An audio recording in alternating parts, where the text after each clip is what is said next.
Oh, c'est l'heure du combat.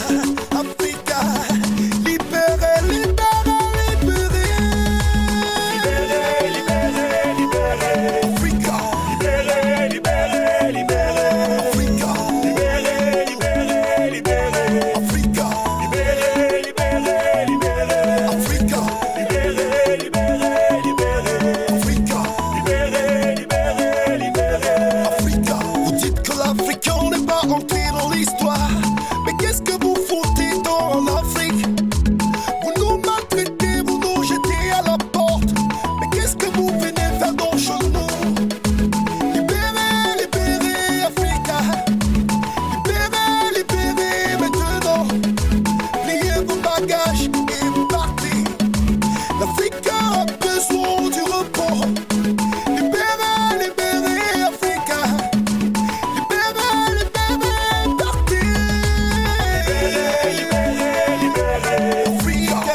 Libérez, libérez, Africa, libérez, libérez, libérez Africa, libérez, libérez, libérez Africa, libérez, libérez, libérez Africa, libérez, libérez, libérez Africa, libérez, libérez, libérez. La session ordinaire du Conseil des ministres tenue ce jeudi 13 octobre 2022 de 10h à 12h sous la haute autorité de son Excellence, Monsieur le Président du CNRD, Président de la Transition, chef de l'État, chef suprême des armées, le colonel Mamadi Doumbouya. Le point suivant était inscrit à l'ordre du jour. Message de son Excellence, Monsieur le Président de la Transition, compte rendu de la session ordinaire du Conseil interministériel du mardi 11 octobre 2022, décision du Conseil des ministres, divers. Message de son Excellence, Monsieur le Président de la Transition. Son Excellence, Monsieur le Président du CNRD, Président de la Transition, chef de l'État, le colonel Mamadi Doumbouya, a tout d'abord réitéré son engagement à poursuivre les réformes structurelles qui sont en train d'être menées dans l'intérêt supérieur de la nation, bien que cela dérange certains qui veulent à tout prix arrêter la dynamique du sursaut patriotique de refondation en cours.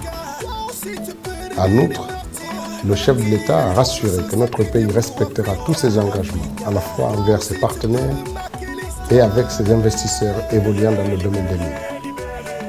Le président de la transition a indiqué que le respect du code minier et la protection des intérêts de notre pays est une mission qu'il assigne à l'ensemble des membres du gouvernement, car plus jamais la Guinée ne retombera dans les erreurs du passé, a-t-il indiqué. Aussi, le chef de l'État a réaffirmé sa ferme et ardente volonté à respecter et faire respecter le sacro-saint principe de l'indépendance de la justice et sa farouche opposition à son instrumentalisation.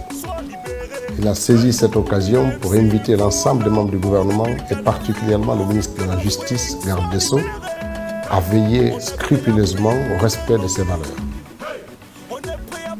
Compte rendu du Conseil interministériel. Le Premier ministre, le docteur Bernard Gomou, a articulé son message autour de 5 points essentiels. Le compte rendu de mission en République sœur du Ghana, l'information sur l'état d'avancement du cadre du dialogue inclusif, l'organisation du séminaire des conseils juridiques des directeurs nationaux et ou généraux et leurs adjoints, ainsi que les membres du conseil d'administration des établissements publics administratifs, la création d'un fonds, les projets prioritaires de l'action du gouvernement et les réformes à mettre en place. S'agissant de la mission du Premier ministre en République sœur du Ghana, le chef du gouvernement a effectué une visite d'amitié et de travail à Cotonou, République du Bénin, du 6 au 9 octobre 2022, en compagnie des cadres de l'administration et du contrôle des grands projets de la Société nationale de la promotion immobilière et du ministère de l'urbanisme, de l'habitat et de l'aménagement du territoire. Cette mission a été reçue avec un accueil chaleureux des autorités béninoises. Le Premier ministre a eu un entretien avec le ministre d'État en charge du développement et de la coordination de l'action gouvernementale en présence de la ministre de l'Industrie et du Commerce du Ghana. À cette heureuse occasion, le Premier ministre lui a transmis les salutations et les messages de fraternité et d'amitié de son Excellence, Monsieur le Président de la Transition, chef de l'État, chef suprême des armées, le colonel Mamadi Doumbouya. Le Premier ministre a par ailleurs souligné l'attachement du gouvernement et du président de la transition à offrir à la Guinée des infrastructures publiques de qualité, d'où la pertinence de s'enquérir de l'expérience béninoise. À cet effet, le ministre d'État chargé de la coordination de l'action gouvernementale du Bénin, Abdoulaye Bio-Tchane, a rappelé que la Guinée et le Bénin partagent une histoire très riche avant de présenter le programme d'action du gouvernement 2021-2026. Le Premier ministre a approfondi les échanges avec les autorités béninoises sur les chantiers qui intéressaient la mission, notamment la construction d'une cité ministérielle sur 5 hectares à Cotonou, la construction d'une cité de 20 000 logements sociaux sur 50 hectares à 25 km de Cotonou, la gestion des déchets urbains pour 6 communes. Le chef du gouvernement a informé que l'ensemble des projets de l'État est conduit par une société immobilière mixte. Le Premier ministre et sa délégation ont été impressionnés à la fois par le modèle et par la qualité des réalisations en cours. Il a noté que le modèle béninois pourrait inspirer notre pays à produire des résultats concrets. Le Premier ministre a souligné que le coût estimatif des projets en cours d'exécution pour le quinquennat 2021-2026 au Bénin est de 1,5 milliard de dollars US. C'est ainsi qu'il a invité à Conakry l'équipe de la société de construction de la cité ministérielle de Cotonou afin d'approfondir le niveau de contact et partager son expérience. Concernant l'information sur l'état d'avancement du cadre de dialogue inclusif, le chef du gouvernement a rappelé avoir eu une première réunion technique avec les facilitatrices du cadre de dialogue inclusif. Le ministre de l'Administration du Territoire et de la Décentralisation et celui des Affaires étrangères, de la coopération internationale, de l'intégration africaine et des Guinéens de l'étranger, le mercredi 5 octobre 2022. Le Premier ministre a précisé que cette réunion était basée sur la méthodologie de travail à adopter au nom du président de la transition. Il a rassuré les facilitatrices de leur indépendance dans la conduite de cette mission d'intérêt général. Le chef du gouvernement a informé que les facilitatrices ont affirmé leur engagement et ont proposé d'organiser des rencontres avec les acteurs des forces vives de la nation en vue du lancement de la session inaugurale du cadre du dialogue inclusif. Dans la logique de prise de contact, le Premier ministre a émis le souhait de faire une tournée avec les facilitatrices pour rassurer toutes les parties prenantes de la ferme volonté du chef de l'État à mettre ensemble les Guinéennes et les Guinéens pour le bon déroulement de cette transition. La suite de cette tournée sera marquée par le lancement officiel du dialogue inclusif interguinéen prévu le jeudi 20 octobre 2022. La formation des conseillers juridiques, des directeurs nationaux et ou généraux et leurs adjoints ainsi que les membres du conseil d'administration des établissements publics administratifs.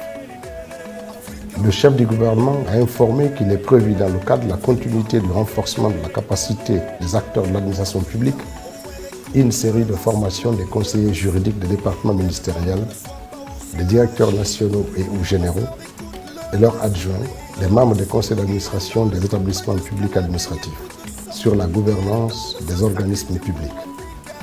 Il a fait savoir qu'à date, les termes de référence ainsi que le budget y afférent sont finalisés et validés.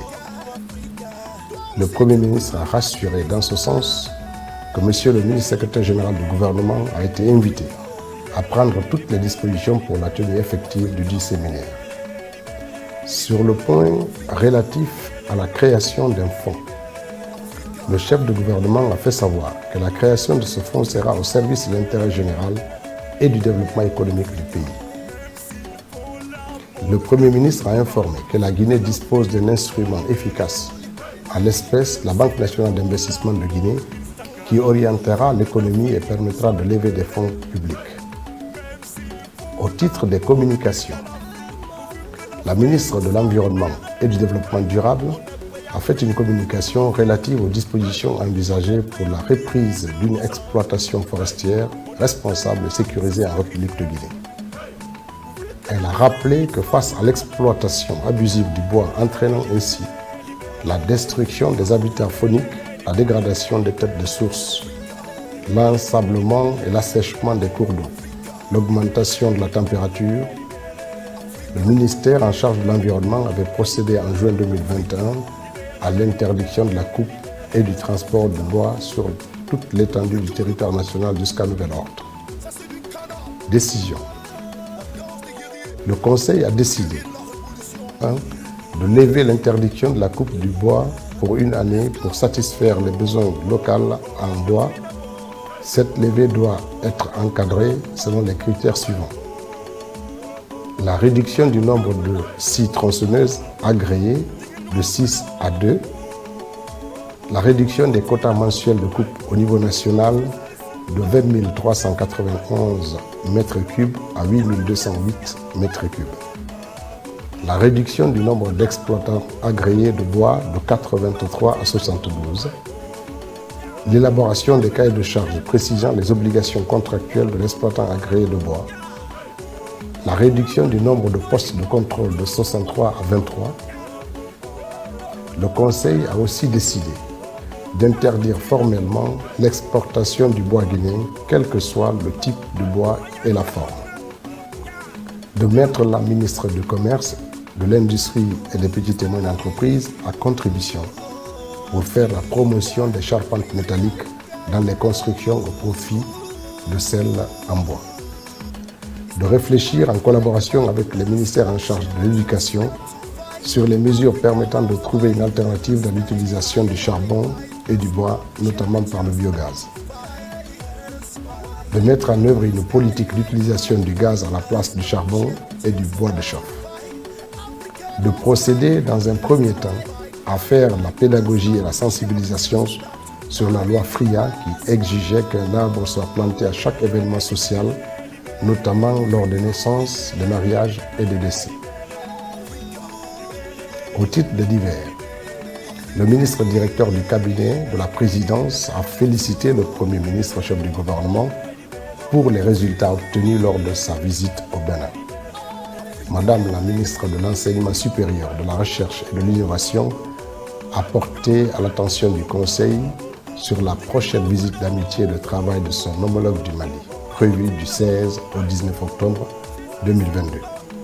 Cette visite portera sur les relations de coopération scientifique et l'adhésion de la Guinée au WASCAL, Centre Ouest Africain de Recherche et de Services Scientifiques sur le changement climatique et l'utilisation adaptée des terres. Le ministre des Affaires étrangères a fait part au Conseil de la tenue prochaine de 2 grandes commissions mixtes de coopération. La première avec la République du Mali, du 15 au 17 novembre 2022 à Conakry. La deuxième avec le Maroc, du 6 au 8 décembre 2022, toujours à Conakry. Le ministre des Infrastructures a attiré l'attention du Conseil sur les dégradations constatées sur la route nationale Koya-Mamou-Dabola, précisément les déformations constatées sur la chaussée. Des voies de correction sont envisagées avec l'ACGP. Le ministre des Postes et des Télécommunications a fait un bref compte-rendu de sa récente mission en France et en Roumanie.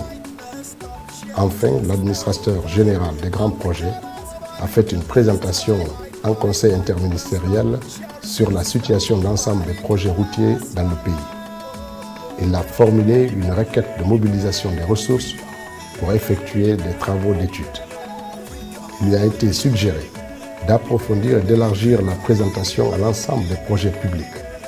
Il s'agira alors d'identifier clairement les projets avec une étude complète, les projets sans étude et ou en attente de financement et les projets en cours d'exécution.